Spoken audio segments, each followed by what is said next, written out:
Get ready to laugh your socks off. Or not, we don't care. It's a couple of laughs with Kerri Louise, seen on Showtime and Comedy Central. And her husband from The Tonight Show and runner-up on America's Got Talent, Tom Cotter. Buckle up, because this married for too long couple is ready to distract you from reality. Please welcome Kerri Louise and Tom Cotter.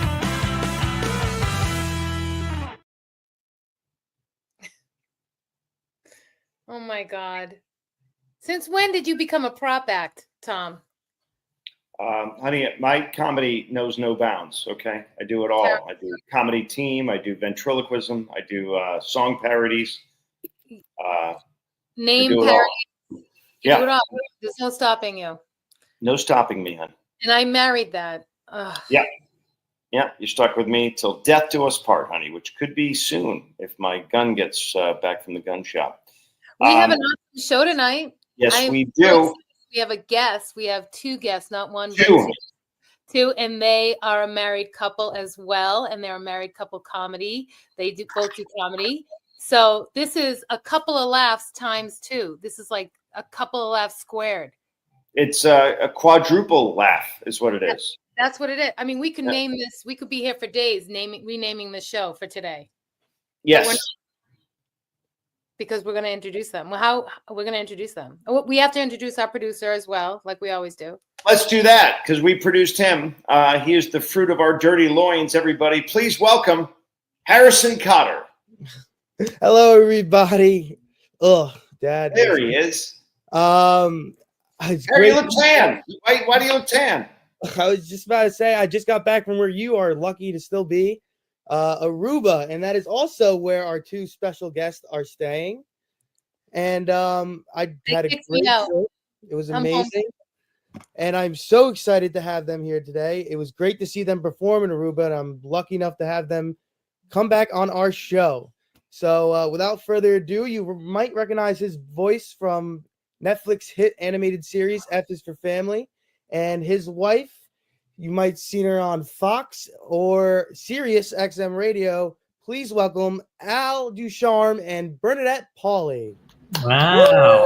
I feel special. I do too. Thanks for having us, guys. Yes, thanks for having us. Yeah, I don't know how we see you on Sirius Satellite Radio. I think we hear you on satellite radio. I think my comedy is so powerful that it reaches right through the radio and takes you to another dimension. It transcends. He's already. I'm trying to control you because she booms. She has a booming voice. Which he's is micromanaging great. If you're running a railroad. But I told her just bring the mic a little closer and just have a conversation. That's all. This is pre-recording, but go ahead. No, she's great. I love her when she yells at me. It's awesome. I want to do this show really quick before I drive myself to a shelter. Blink twice, Bernie. Blink twice. Excellent. Are there shelters here in Aruba? We are in Aruba. Al, Bernie, and I are still in Aruba. Harrison and Kerri just left yesterday, and we're very sorry to see them go. But we're still here keeping the laughs going. Not as much without Kerri, but still plenty of laughs, and we're having a good time. So we wanted to have Al and Bernie on because they're old friends of ours. They're a great comedy couple, hysterical off stage and on, and dear friends. Al is also burdened with being from Rhode Island, as I am, which is sad. And Bernie is burdened with the albatross of being from Massachusetts, which is where Kerri's from. So you see this whole, there's a lot of symmetry here. There is. And so what's so funny is Al and Tom, old friends, started out in comedy together, knew each other for years.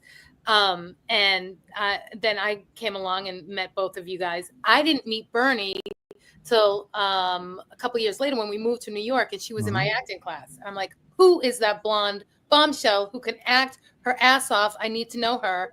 And then I introduced you to Al. You did at the Comic Strip Live in New York City. And you owe me big time. Now she's blinking. Oh, I owe you. That's what I meant. And the rest is history. And you guys all started in New England, but I identify as a New York comedian because I started in New York. Right. Just FYI. That's how I identify. But you and I fell in love in a hopeless place. The Comic Strip Live on the Upper East Side of Manhattan. Yes, you did. Which became our home club there for a spell. Yes. Are you okay, Tom? Yeah, Oh, the falling in love thing got to me. Sorry. On the wall at the world famous comic strip, he's a prop act. Now he's throwing up. All right, on the wall of the comic strip, there's the four of us, Yes. and we're right next to each other. Oh yes, we Our are. young pictures when we were young kittens. I think I have a picture of that somewhere. Let me look at my. I have a hard picture drive. of that too. I do have a Can't picture. find of it. No, that it's. I enjoy seeing it every time I would walk in and see the four of us up there, and we've also had many meals together. We've had little vacations together. You were kind enough to have us out on Cape Cod in the vacation home. We kicked the boys out of their room, and they had to go to the hot shed out back. Yeah. That was awesome. We have a picture of that. And then we frolicked in their bedding. It was great.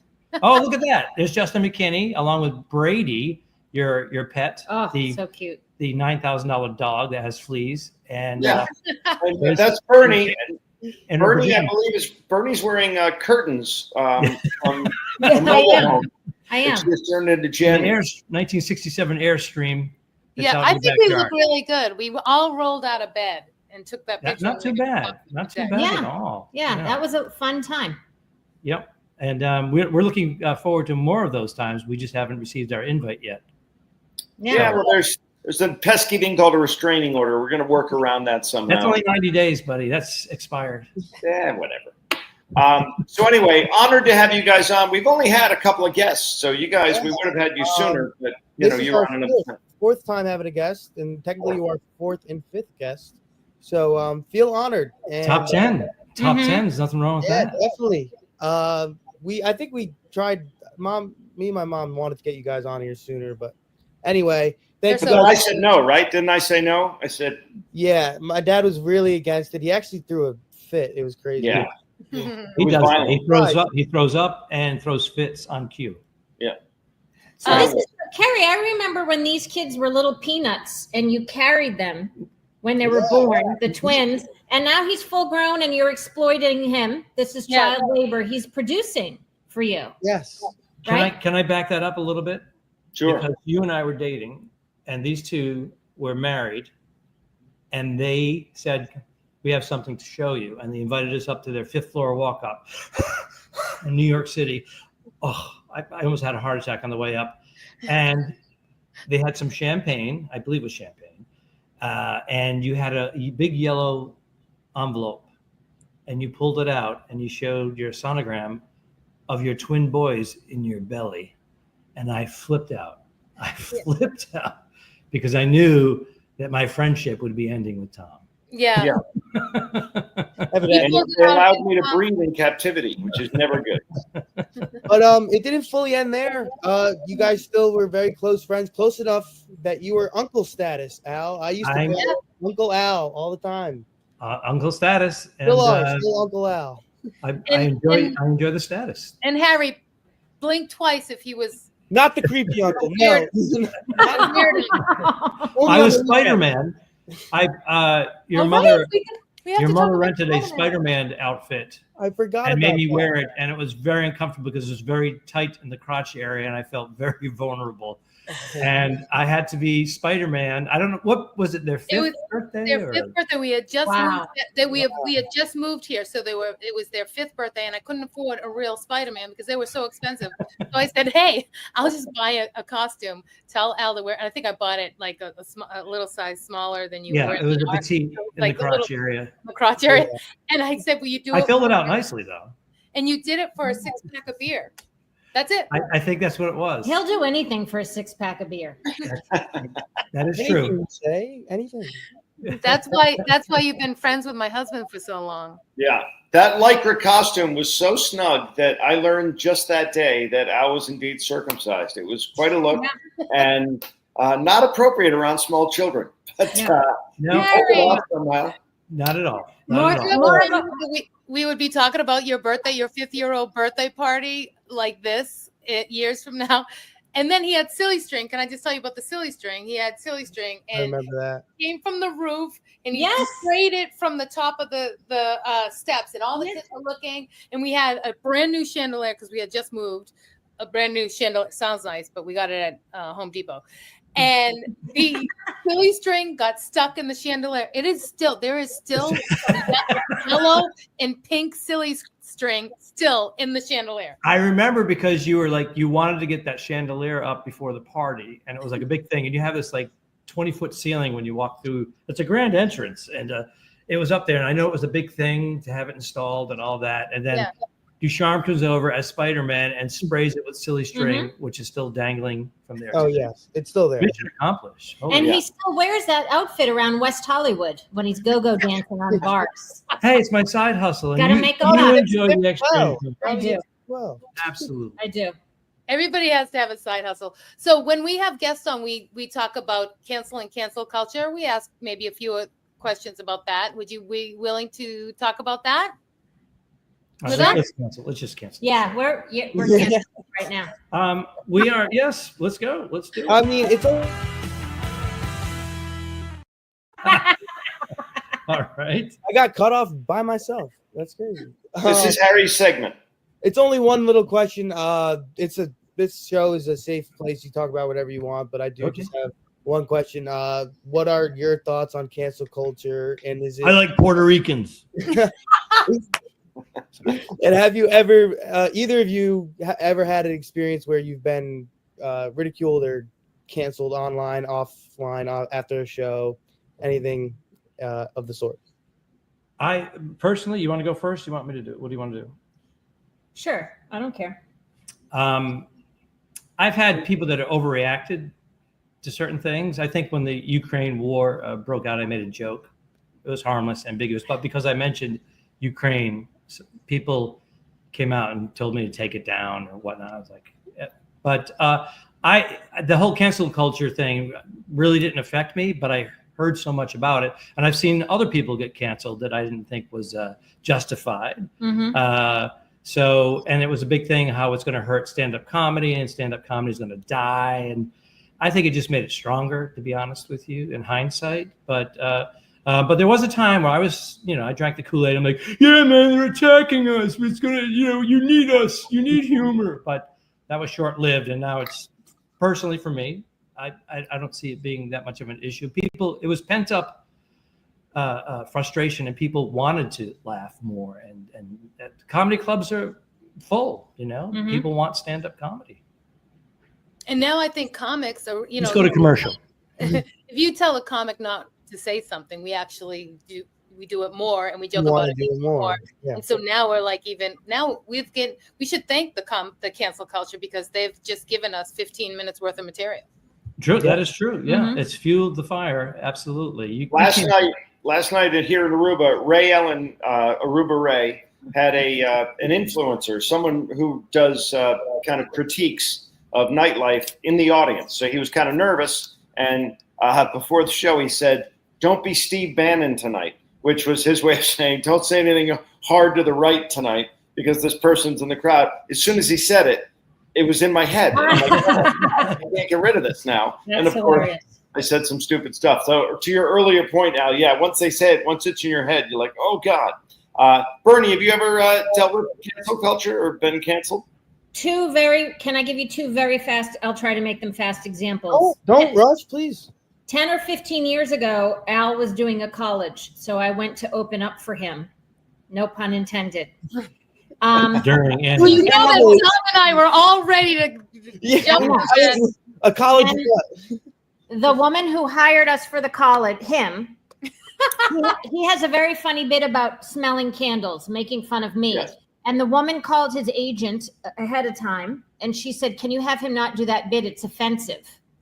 So I thought, what is she talking about? That's ridiculous, because my husband is the furthest thing from a misogynist. So we got to the college, and it turned out it was a woman. The college was in Connecticut, and she was very neurotic, and she was in a suit. And she said, "This is a financial program, and we have all these new women that we just brought in. And I don't want his candle bit about you smelling candles to be offensive, because it makes women look like they're stupid or dingbats." So of course I said to her, if you're so concerned with all the women in this program, why didn't you just hire a female comedian? And she said, "Oh, that never occurred to me," which says a lot. Hello? And then I opened up for him. And because I was so angry, I said, "Fuckity, fuck, fuck, fuck." I'm sorry, am I allowed? You know, and Please. because I was so angry because there are so many real cases of misogyny. And I was like, "You're going to pick on this one?" And then the other thing, I had a bit that went viral on Instagram about my joke about suicide. I'm a little bit suicidal, but I'm also a procrastinator. Yeah, And I love that joke. It killed in Aruba.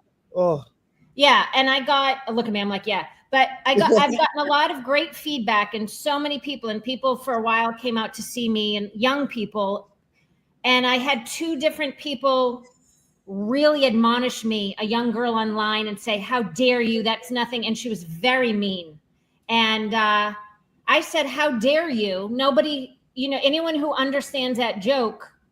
So many people have felt liberated by that joke because it was COVID and everybody was depressed anyway.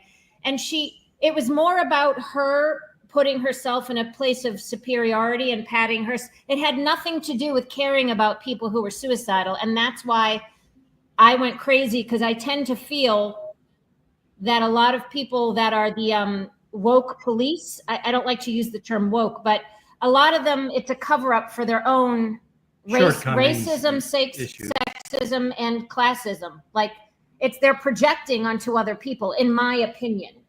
I don't want to be a broad brush, but it's something I feel like many people that do have these knee-jerk reactions, it's something that they were told. It's a soundbite versus something they conjured up on their own thinking. So Al, my cousin is a knee jerk, so if you could not use the phrase knee jerk in the future. I forgot about that. Knee jerk Nelson, right? And Harry, admonish means to chastise, to yell at somebody, to get in their face. So have you guys been canceled for anything, or like attempted to be canceled? 2 credit cards so far. And Well, that's that spending on the marijuana for the kids.